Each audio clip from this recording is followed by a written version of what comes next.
Deux prédispositions pour entendre Dieu. J'espère que celui qui est derrière là va maintenant changer. Comment l'écran là est rouge comme ça? Rassurons-nous qu'il a changé. Deux prédispositions pour entendre la voix de Dieu.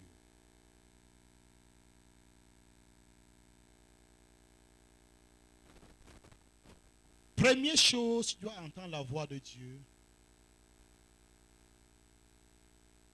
Deux prédispositions, être à son poste. Être à son poste. Tu dois cultiver l'écoute de la voix de Dieu. Tu dois être à ton poste. Habakkuk, j'étais à mon poste. Je veillais et je regardais. Habakkuk chapitre 2, verset 1. Pour voir ce que quelqu'un me dirait et ce que je répliquerai après ma plainte. Donc si tu dois entendre Dieu, tu dois être à ton poste. Pourquoi être à son poste? Quand tu fonctionnes dans l'environnement, dans le lieu où Dieu t'a placé, il est facile que tu entendes Dieu. Parce que quand Dieu te commissionne quelque part, quand Dieu te place quelque part, automatiquement, je donnerai les instructions par rapport à ce à quoi il t'a appelé. Amen. Donc, pour faciliter l'ouverture ou bien l'écoute de la voix de Dieu, accepte ton poste. Le plus souvent, certains d'entre nous n'aimons pas notre poste. Nous laissons notre appel pour envier l'appel des autres. Mais tu ne peux pas donner ce que tu n'as pas. Hello? Tu ne peux pas donner ce que tu n'as pas. Amen, amen. Quand tu es à ton poste, Pasteur Kala, tu travailles. N'est-ce pas?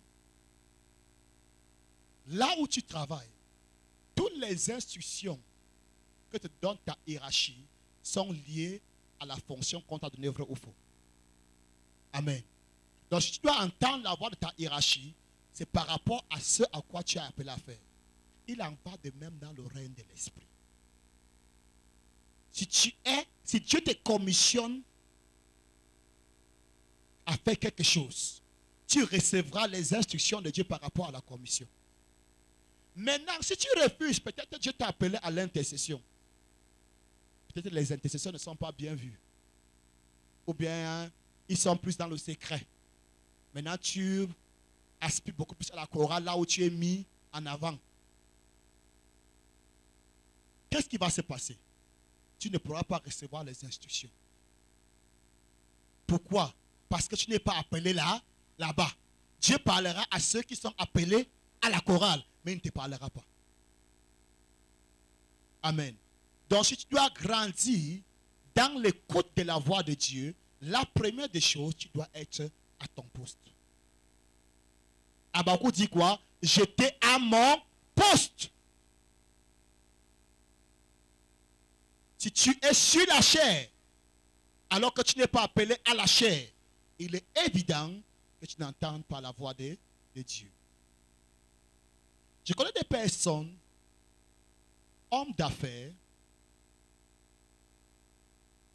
qui auraient été des grands instruments pour financer l'œuvre de Dieu et avoir une grande récompense à la fin de la journée de par l'Éternel.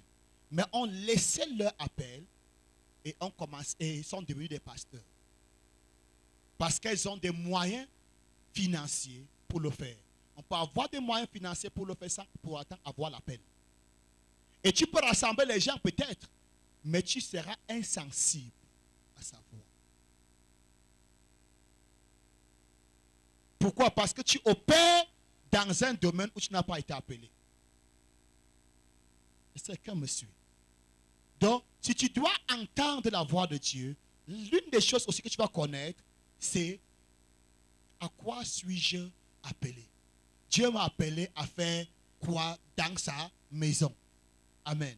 À partir du moment où tu localises ce à quoi Dieu t'a appelé, tu peux maintenant commencer à veiller et à prier. Pendant que tu veilles, pendant que tu pries, par rapport à ton appel, il est automatique, il est évident que Dieu vienne.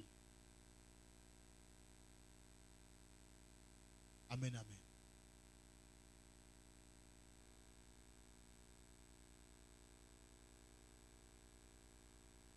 Pasteur Samuel, si je laisse mon travail,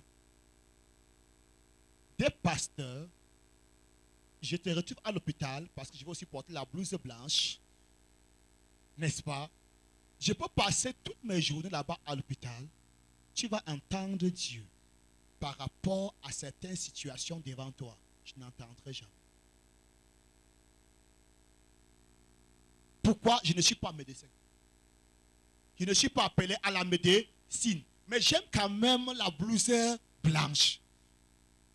Je peux m'encourager plusieurs personnes à venir même à l'hôpital. Hein? Ceux qui me connaissent parce que j'ai l'influence sur ces personnes, n'est-ce pas? Je peux même apprendre de lui. Jusqu'à ce que je prescris aussi, j'injecte. Mais cependant, je ne serai jamais aussi efficace. Pourquoi? Et il sera même difficile pour moi d'entendre Dieu. Mais si j'étais à mon poste, pendant que je suis en train de prier pour une personne, je vais me dire, dis-lui qu'il fasse comme ça. Et ça va passer. Amen. Donc quand tu es à ton poste, tu crées la disposition pour entendre. Amen. Donc, si c'est quelqu'un qui veut entendre Dieu, qu'est-ce que Dieu m'appelle à faire? C'est l'intercession, c'est l'évangélisation, c'est nettoyer l'église, c'est prêcher, c'est aller évangéliser, c'est pas. Tu dois te connaître. Amen. Dans ton domaine, Dieu va te parler. Avez-vous constaté que dans les églises où c'est un prophète qui est en tête, il y a beaucoup de prophètes dans cette église. Dans une église où c'est un évangéliste qui est en tête, il y a beaucoup d'évangélistes. Tu ne peux donner que ce que tu as. Amen, amen. Est-ce que tu as entendu quelque chose? Donc, si tu dois entendre Dieu, les deux prédispositions. La première prédisposition, c'est être à son poste.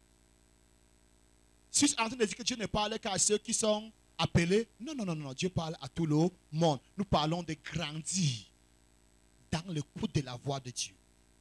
Tu entendras mieux Dieu dans ton poste que quand tu seras ailleurs. Amen. Si tu es dans ton poste, tu vas mieux l'entendre. Si tu es ailleurs, le plus souvent, ce que tu vas entendre, c'est Dieu t'appelle seulement à la repentance. Hello? Si tu es ailleurs, dis que mon fils, ma fille, sort d'ici. Sors d'ici, je ne fais que créer le trou depuis que tu es dans la chorale là-bas. Depuis que tu as l'intercession, le groupe d'intercession ne fait que se déchirer. Pardon, sors. Je n'ai rien contre toi, mon enfant. Tu es mon enfant, mais tu parles trop. C'est pour ça que les intercesseurs ne veulent pas te voir. Et pourquoi tu parles trop? Parce que tu n'es pas là-bas. Si tu es à ton poste, j'aurais déjà fermé ta bouche. Même pas de moyens. Amen, amen, amen, amen. Est-ce que tu comprends ça? Donc, cherche à savoir ce que je t'appelle à faire. Commence à diriger tes prières dans ce sens. Pendant que tu pries, tu vas recevoir des instructions. Deuxième prédisposition, c'est être dans l'attente. Amen, amen. Habakkuk dit, je veillais, j'étais à mon poste, je veillais pour voir ce que l'Éternel me dirait et ce que je répliquerais après ma plainte. Amen. Je veillais. Quand nous parlons de... En tant que chrétien, nous comprenons ce que veut dire veiller, n'est-ce pas? Ça veut dire être dans la position de prière. Amen. Je veillais pour voir ce que l'Éternel me dirait et ce que je répliquerais après ma plainte. Première des choses, il était où? À son poste. Deuxième des choses, il faisait quoi? Il veillait. Amen, amen. Pour voir ce que l'Éternel va lui dire et ce qu'il va répliquer après sa plainte. Il était dans l'esprit d'attente. Comment je le sais? Parce que non seulement il priait, mais il voulait savoir ce que Dieu va lui dire. Et ce qu'il va répliquer à Dieu par rapport à ce que Dieu va lui dire. Ça nous amène quelque part pour nous faire comprendre que la prière est un dialogue. Tu parles, Dieu parle. Et tu parles encore et Dieu parle. Il dit, j'étais à mon poste. Je veillais pour voir ce que l'Éternel me dirait. Et ce que je répliquerai à l'Éternel par rapport à ce qu'il va me dire. Donc je ne suis pas là seulement pour entendre Dieu, mais je vais aussi lui donner ma position. Donc, quand tu pries dans ce sens, tu vas l'entendre. Quand tu pars pour prier pour dire Seigneur, je veux, et tu es dans l'attente de savoir que quand tu vas dire c'est moi, je veux dire ceci, automatiquement tu vas l'entendre. Tu vas dire que non, celui-ci, il sait ce qu'il veut. Amen. Je veillais pour voir ce que le Seigneur me dirait et ce que je répliquerai après ma plainte. Amen. Donc pendant que je prie, je dois avoir la prédisposition mentale que Dieu va me répondre. Amen. Et comme Dieu est une personne vivante, il est possible que si Dieu me répond, je réponds aussi comme ça. Et Dieu aime ça. Ne crois pas que tu offenses Dieu avec ça. Dieu aime quand tu dialogues avec lui. Il dit parle pour toi-même. Justifie-toi. Amen. Donc, quand nous parlons, nous devons être dans l'esprit, avoir en esprit que Dieu aussi va nous parler. Imagine un petit peu une personne qui parle seule. Quand tu as encore une personne qui parle seule, qu'est-ce que tu dis de lui? Qu'est-ce que tu dis de cette personne? Un fou, non? Quelqu'un qui délie. Est-ce que tu es venu me comprendre que beaucoup d'entre nous qui prions, nous sommes des personnes malades à la tête? Hein? Tu les considères comme quoi? Bon, c'est un fou peut-être dialogue avec des personnes, ça c'est des personnes, des fous qui sont peut-être des sorciers. Mais c'est un fou. Quand on dit que tu es fou, généralement, c'est que tu parles seul. Et beaucoup d'enfants de Dieu, excuse-moi, nous sommes des malades mentaux. Pourquoi? Parce que dans notre prière, nous parlons seuls. Tu ne parles pas dans l'esprit que quelqu'un t'écoute. Ou bien quelqu'un va aussi te parler. Seigneur, je veux ceci. Seigneur, je veux ceci. Je veux ceci. Merci pour tout. Amen. Tu portes ton sac, tu pars. C'est vrai? Je veux. J'ai dit ceci. Certains d'entre nous, comme dans le catholique, qui récitent la prière. Toi, tu n'as pas un livre pour réciter tes prières, mais tu as dans ta tête tes prières. Tes enfants le savent. Chaque soir, à la dévotion matinale, avant d'aller au lit, il y a déjà une routine. Seigneur, merci pour la journée. Merci pour ta protection. Maintenant que nous partons au lit, Seigneur, veille encore sur nous. Couvre-nous du sang de Jésus. Amen. Des fois, avant que je ne finisse, que les enfants regardent, disent Amen, ils savent que c'est là où ça s'arrête. Ils savent déjà que c'est là où ça s'arrête. C'est le point de chute. Hello. Mais la prière devrait être quoi? Un dialogue. Quand tu parles à Dieu dans l'esprit d'attente, tu as de parler à une personne vivante. Tu dois finir ta prière et rester encore un moment pour l'écouter. Qu'est-ce qu'il a dit par rapport à ton sujet de prière? Ah, pasteur, oui, c'est vrai, mais depuis j'ai parlé, j'ai prié, j'ai attendu, je n'ai rien dit. Deuxième jour, j'ai parlé, je me suis découragé. Depuis que tu marches à Yaoundé pour tes dossiers, est-ce que tu es découragé?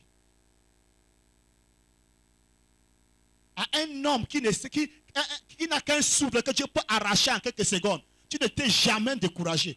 Mais tu viens devant le roi des rois, à peine 30 minutes. Premier, je n'ai pas répondu. Deuxième, je n'ai pas répondu. Ah, ça n'a pas marché, pasteur, j'ai essayé, ça n'a pas marché. Mais cependant, quand tu peux voir le procureur général, le procureur, on te fait asseoir pendant 1 heure. Tu ne te fatigues pas.